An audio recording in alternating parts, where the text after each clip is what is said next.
So hello guys. ഇന്ന് പത്രം വായിക്കുകയായിരുന്നു. കേരള കൗമുദി വായിച്ചപ്പോൾ നമ്മുടെ അമ്മയുടെ മലയാള സിനിമ താരങ്ങളുടെ ബോഡിയായ അമ്മയുടെ ചില ഇഷ്യൂസ്, അൻസിബ ഹസൻ, ടെനി ടോം, ശ്വേത മേനോൻ അറിയാലോ. പണ്ട് നമ്മുടെ ഹേമ കമ്മിറ്റി റിപ്പോർട്ട് ഇതൊക്കെ വന്നായിരുന്നല്ലോ. സോ എന്താണ് അമ്മയുടെ ഇഷ്യൂ? ഐ മീൻ, അമ്മ എന്നൊരു ബോഡി അല്ലെങ്കിൽ സിനിമ എന്ന സംഭവം അതിനകത്ത് എന്താണ് ഇത്ര മാത്രം ശ്രദ്ധിക്കാൻ?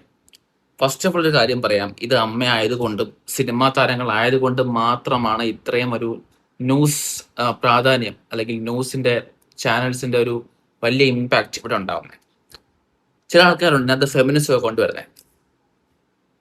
Y is that? See, feminism എല്ലായിടത്തും, ഐ മീൻ, ഒരു ഫീമെയിൽ ലീഡേഴ്സ് വരുന്നു, ഫീമെയിൽസ് നയിക്കുന്നു, ഓൾ ഗുഡ്. പക്ഷെ ഇവിടെ മാത്രമുള്ള ഫെമിനിസം മനസ്സിലായില്ലേ? ഇതിൽ ഭയങ്കരമായിട്ട് കോൺസെൻട്രേറ്റ് ചെയ്ത് നിങ്ങൾ ആ സമയത്ത് മറ്റ് പല കാര്യങ്ങളും മറന്നു പോകുന്നുണ്ടോ എന്നൊരു സൂചിപ്പിക്കുക മാത്രമാണ്. ഞാൻ തെറ്റൊന്നും പറയുന്നില്ല. പക്ഷേ celebrities is not equal to feminism. അല്ലെങ്കിൽ സെലിബ്രിറ്റീസിനെ കൊണ്ട് ചെയ്യാൻ പറ്റുന്ന, ഐ മീൻ, ഉണ്ട് ഫെമിനിസം, ഉണ്ട് human equality, okay, but it is not into celebrities. I mean, celebrities മാത്രം അല്ലെങ്കിൽ സെലിബ്രിറ്റീസിനെ കൊണ്ട് വ്യക്തമാക്കാൻ കഴിയുന്ന ഒരു ഐഡിയോളജി അല്ല ഈ ഫെമിനിസം. അത് മാത്രം പോരാ എന്നൊരു അഭിപ്രായമാണ് ഉള്ളത്. മാത്രമല്ല, ന്യൂസ് ചാനൽസ് ആയിക്കോട്ടെ, എല്ലാം ആയിക്കോട്ടെ, നിങ്ങൾ ഇത് താരങ്ങളായതുകൊണ്ട് തന്നെ മലയാളികൾ പൊതുവെ ഈ ന്യൂസ് കാണും. ഇങ്ങനെ സംഭവിക്കുന്നു, അത് സംഭവിക്കുന്നു പറഞ്ഞിട്ട്. സി, സാധാ ജനങ്ങൾക്ക് ഇതുമായിട്ടൊരു ബന്ധമില്ല. സോ ഞാൻ അത്തരം പ്രാധാന്യം കൊടുക്കേണ്ട ആവശ്യം ഉണ്ടോ എന്ന് വെച്ചാൽ എൻ്റെ അഭിപ്രായത്തിലില്ല. അങ്ങനെ ഇല്ല. കാരണം വെച്ചാൽ ഇപ്പം പറയും, ആൾക്കാർ പറയാം സിനിമ എന്ന സംഭവം ഭയങ്കര ഇൻഫ്ലുവൻസ് ചെയ്യുന്ന കാര്യമാണ്, സിനിമയിൽ എങ്ങനെ നിയന്ത്രിതം വരുന്നു അതിനൊക്കെയുള്ള സിനിമ ഉണ്ടാവും, സിനിമ അങ്ങനെ ഇൻഫ്ലുവൻസ് ചെയ്യും എന്നൊക്കെ പറയാന്നേ ഉള്ളൂ. പക്ഷെ ഇതൊരു ലേമാൻ അല്ലെങ്കിൽ സാധാരണ ഒരു മനുഷ്യനെ വെച്ച് നോക്കുവാണെങ്കിൽ ഈ കാര്യങ്ങൾ ഒട്ടും അഫക്റ്റ് ചെയ്യുന്ന കാര്യങ്ങളല്ല. സോ എന്തിനാണ് ന്യൂസ് ചാനൽ ഇത്രയും പുറകെ പോകുന്നത്? ഫോർ എക്സാമ്പിൾ അല്ല പറയുകയാണെങ്കിൽ പി ആറിന് വേണ്ടിയാണ്, അല്ലാതെ വേറെ ഒന്നിനും അല്ല. പി ആർ റേറ്റിംഗ് കൂട്ടുക എന്നുള്ളതാണ്, പത്രമായാലും മീഡിയ ചാനൽസ് ആയാലും. സോ അതിന് വലിയ പ്രാധാന്യം കൊടുക്കേണ്ടതാണ് എൻ്റെ അഭിപ്രായം. പിന്നെ ഇവിടെ പ്രശ്നം വെച്ചാൽ അൻസിബ ഹസൻ ടിനി ടോമിനെതിരെ പറയുന്നു. പിന്നീട് അൻസിബ സി അടിക്കുന്നു പറയുന്നു. BJP-യുടെ ഏതോ ആൾക്കാരെ അത് കയറ്റാൻ വേണ്ടിയിട്ട് ശ്രീരാമനോട് എത്ര പൈസ വാങ്ങി. ശ്രീരാമനൻ എന്താ പറയാ, ഫുൾ കമ്മിറ്റിയെ പിരിച്ചുവിടുന്നു, എല്ലാവരും രാജിവെക്കുന്നു. സി, ഏത് ഓർഗനൈസേഷൻ ആയാലും, ഏത് കമ്മിറ്റി, ഏത് ഇൻസ്റ്റിറ്റ്യൂഷൻ ആയാലും ചാലഞ്ചസ് എപ്പോഴും ഉണ്ടാവും. ആൾക്കാർ നിങ്ങൾക്കെതിരെ തിരിയും. അത് നിങ്ങൾ പെണ്ണായതുകൊണ്ടോ ആണായതുകൊണ്ടോ അല്ല. പെണ്ണായതുകൊണ്ട്, സ്ത്രീ ആയതുകൊണ്ട് കൂടുതലായിരിക്കാം, ഞാൻ സമ്മതിക്കുന്നു. അങ്ങനെ വരാം, ചാൻസസ് ഉണ്ട്. കാരണം നമ്മൾ പാട്രിയാർക്കൽ സൊസൈറ്റിയാണ് ജീവിക്കുന്നത്. അത് എത്ര പുരുഷനായതുകൊണ്ട് പുരുഷനെ സപ്പോർട്ട് ചെയ്ത് പറയുന്നത് കൊണ്ട്, അതുകൊണ്ട് നമ്മൾ ഈ റിയാലിറ്റി നമ്മൾ പറയാതിരിക്കുന്നില്ല. Society is patriarchal. പക്ഷേ നിങ്ങൾ ഏത് സ്ഥാനത്ത് നിൽക്കാൻ നേരത്തും സ്ഥാനങ്ങൾ ഉണ്ടാവുകയാണെങ്കിൽ അവിടെ എതിർപ്പുകളും ശത്രുക്കളോടും ഉണ്ടായിരിക്കും, ഉറപ്പാണ്. മോഹൻലാൽ മമ്മൂട്ടിക്ക് ഇല്ലായിരുന്നോ? ഇന്നസെന്റിന് ഇല്ലായിരുന്നോ? ഗണേഷ് കുമാറിന് ഇല്ലായിരുന്നോ? മുകേഷിന് ഇല്ലായിരുന്നോ? എല്ലാവർക്കും ഉണ്ട് ശത്രുക്കൾ. സിദ്ദിഖിനില്ലായിരുന്നോ? ശത്രുക്കൾ എല്ലായിടത്തും ഉണ്ട്. അതുപോലെ തന്നെ ഇവിടെയും വരും ശത്രുക്കൾ, എന്തായാലും വരും. പക്ഷെ അതിന്റെ പേരിൽ ഉടനെ ഒരു എന്താ പറയുക, ലാൻഡ്മാർക്ക് ചേഞ്ച് ഉണ്ടായ ഒരു കമ്മിറ്റി അല്ലെങ്കിൽ ഒരു സംഭവത്തിനെ മാറ്റിമറിച്ചുകൊണ്ട് ഉടനെ രാജിവെച്ച് പോവുക, അങ്ങനെയാണോ ചെയ്യേണ്ടത്?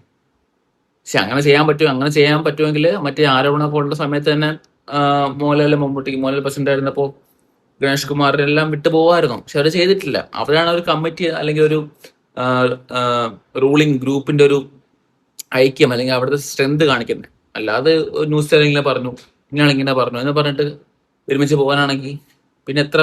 അപ്പൊ ഞാൻ പറഞ്ഞത് അതുകൊണ്ടല്ല, കാരണം ഇവരൊക്കെ തന്നെയാണ് ഇങ്ങോട്ട് കുറ്റം പറഞ്ഞത്, ഈ ലീഡിങ് ബോഡിയെ കുറിച്ച് കുറ്റങ്ങൾ പറഞ്ഞത്.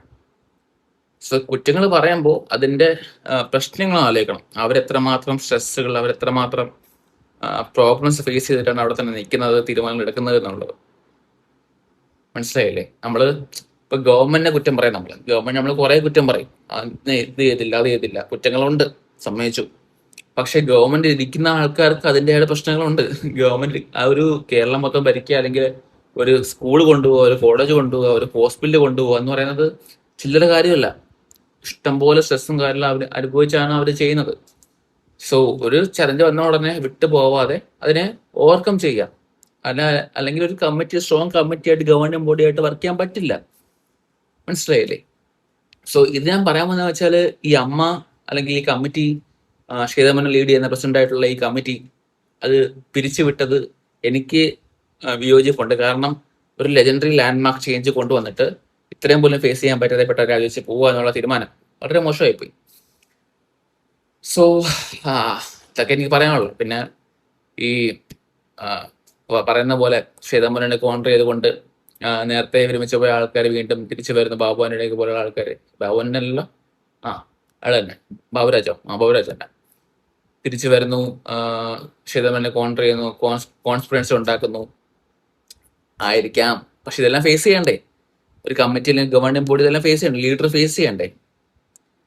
ഇതാണ് ഞാൻ പറഞ്ഞത്. നേരത്തെ ഉള്ളവരും ഇതൊക്കെ അനുഭവിച്ചിട്ടുണ്ട്, ഇതൊക്കെ നേരിട്ടിട്ടുണ്ട്. അപ്പൊ അതുപോലെ ആയിരിക്കണം. നമ്മൾ കുറ്റം പറയുന്നതിന് മുന്നേ അവരിങ്ങനെയൊക്കെ ഫേസ് ചെയ്തിട്ടുണ്ട്. അപ്പം അയാൾ മാർക്ക് കഴിഞ്ഞ് നമ്മൾ ലീഡറായി കഴിഞ്ഞാൽ പിന്നെ നമ്മളത് ഫേസ് ചെയ്യേണ്ടി വരും. നമ്മളെല്ലാം ചേഞ്ച് ചെയ്ത് എല്ലാം ഓക്കെ പോകത്തില്ല. Opposition welcome. സോ അതാണ് പറയാനുള്ളത്. ഫെമിനിസവും ഫിലിമുമായിട്ട് ലിങ്ക് ചെയ്യരുത്. ഇങ്ങനെ ഒരു കോൺസെപ്റ്റ്, ഇത്രയും വലിയ കോൺസെപ്റ്റ് ഒരു സെലിബ്രിറ്റി അല്ലെങ്കിൽ ഒരു പോഷ് ഏരിയ ആയിട്ട് ലിങ്ക് ചെയ്യരുത്. അതിന് ഒരുപാട് ഡയമെൻഷൻസ് ഉണ്ട്. മാത്രമല്ല, ഇങ്ങനൊരു ചേഞ്ച് ഉണ്ടായപ്പോൾ അത് കണ്ടിന്യൂ ഉള്ള മൊമെന്റം കിട്ടിയാണ്, എന്നിട്ട് അവർ ചെയ്തിട്ടില്ല.